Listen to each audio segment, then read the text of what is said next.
everyone and welcome to this video. Now today I'm going to be looking at this album by the Rolling Stones. It is Aftermath. So this review was requested by a user called Oliver Truman. So yes, I will be reviewing this album today and giving a bit of background information about the album.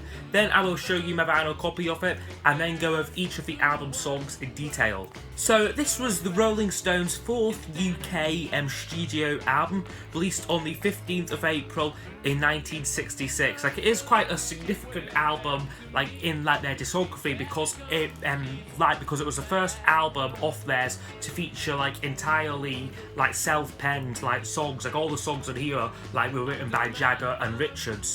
What's also notable about it is some of the slightly sort of quirky arrangements and instrumentation used. It was recorded at RCA Studios in Hollywood. The previous albums to this had been recorded very quickly, kind of whenever they had a chance to record music, whereas here they were allowed time in the studio to craft the album and experiment with new instruments, which Brian Jones here done very effectively on this album. Generally it was well received critically at the time that most people thought that it was a solid album. Whether there was some sort of criticism towards a couple of the songs on side two, maybe some of their self-penned songs were a little bit lackluster. Whether it did do very well commercially, reached #1 in the UK charts, #2 in the American charts. So I'm just going to show you my vinyl copy here. It's nothing special. This is just a reissue copy from, I think it's 2003. It says on the back of this here. This is also the British version. It's worth noting. So you get I think there's 14 tracks on here in total. The US version fewer tracks, but also I think Paint It Black is also on the Paint It Black is on the American version, whereas it isn't on the British version. Plain in the sleeve here, and the record is on this sort of custom label here, original ones that were on Decca Records, of course. So yeah, that is the vinyl record looked at. Okay, so I'm now going to go over each of the album songs. I will score each track out of 10, and then those scores will be used to give us a overall percentage marking for the album. For the shelter of a mother's little helper and to help. Okay, so the album opens up quite good with the song Mother's Little Helper, which I'm giving a 9 out of 10 to. A really good opening track, I think. Kind of I get sort of an Indian vibe from the guitar sound on this. Sounds quite interesting. Lyrically, it's about these sort of drugs which were popular among housewives and housewives. And the warnings of overdosing and that very interesting lyrically song. I think it moves along well, the rhythm section really giving it all with this track, also a US hit single reached #8 there. So yeah, a pretty good track there to open the album Mother's Little Helper. Look at that stupid girl. Okay, so the second song up is called Stupid Girl, which I'm giving a 7 out of 10 to. This is quite a basic song, kind of written about sort of a failed relationship. Apparently so Jagger and Richards they had a lot of bad relationships around at this point in time. And with this song they just sort of get the fury out there with it. It is an alright track. It's got a good bridge to it. Whether lyrically it is kind of it's very much off its time. It today it would be considered quite sort of sexist, quite degrading to some degree as well. But yeah, not a bad track there though, just not a favourite of mine. I pledge myself to Lady Jane. And then following that we get a really sort of lovely tender ballad, a song called Lady Jane, which I do really giving it an 8 out of 10. Quite a experimental song, it's in this sort of English traditional Baroque style. It's a very sort of soft song, and very unexpected for the Rolling Stones, who were the naughtiest rockers rocking bands in Britain at this time. For them to do a song like this, it would have been very unexpected, and very out of the blue. They even sort of beat bet the Beatles as far as sort of incorporating this sort of style into into their music. However, yeah, like it is like a little bit sort of soppy like in places, like, but like I do quite like it though, giving Lady Jane a 8 out of 10. To me, the change has come, she's under my thumb. And then we get possibly my favourite on the album, Under My Thumb, which is a great song. I could start like kind of like my sort of favourite thing like with this track, like it's more sort of like the sound like off like the track, like it's got like this great like mariba sort of thing like running through the track, like it adds like a new texture, like really like keeps like the song interesting. Like I like very much like was like the work like of like Brian Jones there. However, like again, like a little bit like Stupid Girl, like it can be considered like quite dated, like Jagger's singing about like having like control like over like a woman, like and like all she does like able to like manipulate her, like and that. So yeah, like it is like a lyric what like certainly like they wouldn't like get away with like today. Like whether like it is still a great song, like musically like it is perfection, like everything, like all the like the mariba, like the bass guitar, like the fuzz guitar, like it all sounds like terrific.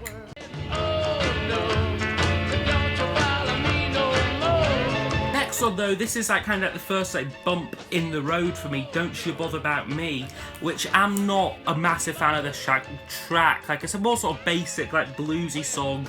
Like, however, for me, it has this incredibly annoying, like, slide guitar hook, like, running through it, which does get very tiring, like, after, like, a while. Like, it's like, and it just gets really, like, grating, like, on, like, me personally. So, yeah, like, Don't You Bother About Me, not a massive fan of that track.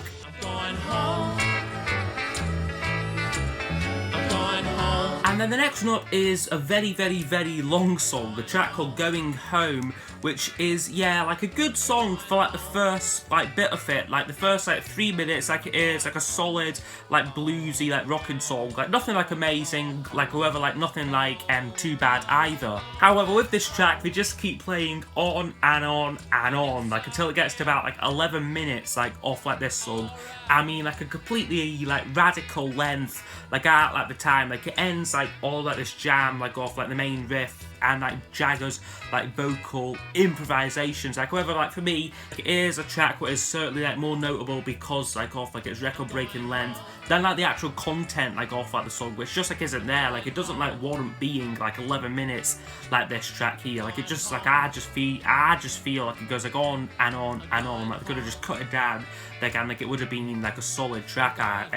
Track I think.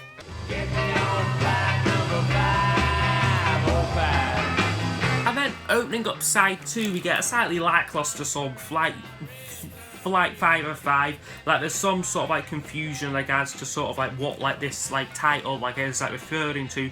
Some people say like Flight 505 like was like the flight which like Buddy Holly like died on, like and like the Big Bopper and that, like whether like that's sort of like I think like over time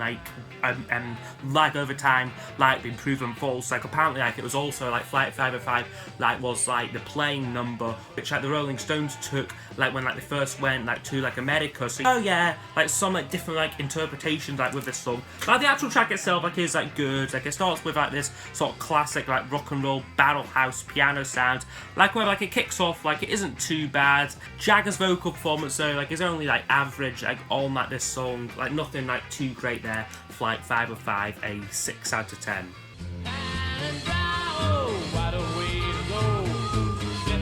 And then we get a song called High and Dry, which has a kind of like sort of like country like rhythm to it. Like I do quite like this one. Like nice like acoustic guitars like on it like as well. Nice like harmonica playing like on it, like not sure like who like does that. Probably like Brian Jones like I have to say. But yeah, like a good song though, not a classic but like a solid album track for me. Baby, baby, baby, you're out of time. Following that up, we get the song Out of Time, which is another again like another solid like track. Like again, like it's got like the like mariba in it, like again like an interesting like sound for them. Very soulful song, like I think. Like nice vocal harmonies like on like the chorus like as well. Interestingly, this would reach number 1 like when it was covered by like a male singer called Chris Farlow. Like for me, like it is like a friendly pop song, like at like the core. Like however, like this album version, like it goes on like about 5 minutes for me. Like they could have like cut it down, like maybe ditched like one off like the verses or like a chorus like or something. They got it, but yeah, like not a bad track there though. Out of Time. And it's hard. It's not easy. And it's And like the next one, like also like isn't like much to write home about. Song called It's Not Easy, which is like another sort of like basic like rocking track. Like it's got like this chugging like rhythm on it. Like whether like for me, like it's just like quite a forgettable song. Like it's not special like lyrically like or like musically. Like it's just album filler. I am waiting. Oh yeah, oh yeah. And then after that we get like a real good sort of like change of pace like with the song I Am Waiting, which is a real sort of like very mysterious like folk song. Like again, like it's got like a lovely like vocal like melody like on it, very sort of like softly sung verses, like wherever like the bridge section just sort of like bursts out. Very very cleverly structured this track. Like it's certainly one of my personal favourites on the album. Take it or leave it. It's Next song like is kind of similar to that, Take It or Leave It, which is again like another slower like acoustic bass song. This time though like a bit more like forgettable. Like yeah, like this is like a song like where it kind of like goes in one ear and like out the other. Like it's very sort of like very like forgettable, like quite like generic like arrangement to this track. back up it, girl. The next song, like again, like is like another sort of like alright track, a song called Think, which I do like. Like I mean, like it's a more sort of like toe tapping, like rocking track. The verses like are quite good. Like however, like the chorus, like I thought like wasn't like well thought out. Like I do like the sound like of this track. Like again, like Bill Wyman like plays like a fuzz like bass like on this song, which like keeps it interesting for me. So yeah, like again, like another like good solid album track. Well, I really don't know. I really don't know what to do. And then we close the album with the song What to Do, which has a kind of like, it's a very sort of breezy like acoustic song, like generally like lyrically like about like having like doubts and that. Like it's quite a quirky track, like sort of like oddball like backing vocals, which I do think like really work like quite well. Lyrically a little bit repetitive, like however like I do quite like this one though. So yeah, What to Do would get a 8 out of 10. Okay, so overall this album would score 74%. So yeah, overall a pretty solid collection like of songs. Like there's only like a few like weaker tracks. Like on like Don't You Bother About Me, Going Home, Flight 505, like It's Not Easy. Like those sort of like fillery songs like do like drag this album down a bit. For me though, like I think like the Rolling Stones, like they did struggle like with like the 60s policy, like of like not having like singles like on albums. Like again, like I'll sort of like compare them like to like the main like rivals like at the time the Beatles. Like also like Lennon McCartney like had like an extra like years like writing experience like compared to like Jaggers and Richards. Like and like the Beatles, like they were like able like to write like not only like amazing singles but like also like retain that quality like across like a whole album, like thinking of like stuff like The Most of Help, like also like Rubber Soul like as well. Like however like the Rolling Stones, they were still developing like as songwriters, and like even though like in 1966 they had some brilliant singles like Paint It Black, 19th Nervous Breakdown, like also like Ruby Tuesday, and like that was I think like released like in like early 67.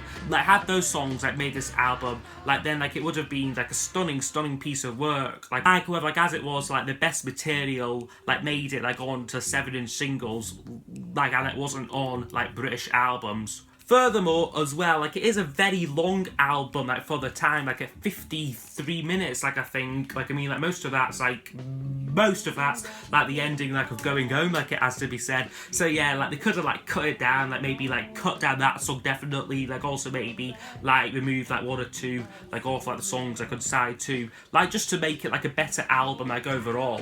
However, I would say it is certainly like a significant work like for the band, like they were moving like the music like forward. Like they were entering like a new phase like on like this album, which I do think like is like important important like to consider. So yeah, so if you have enjoyed this album review, like I would like to know what you think of this down below, like in the comment section, and I will see you all next time for the next video. Goodbye.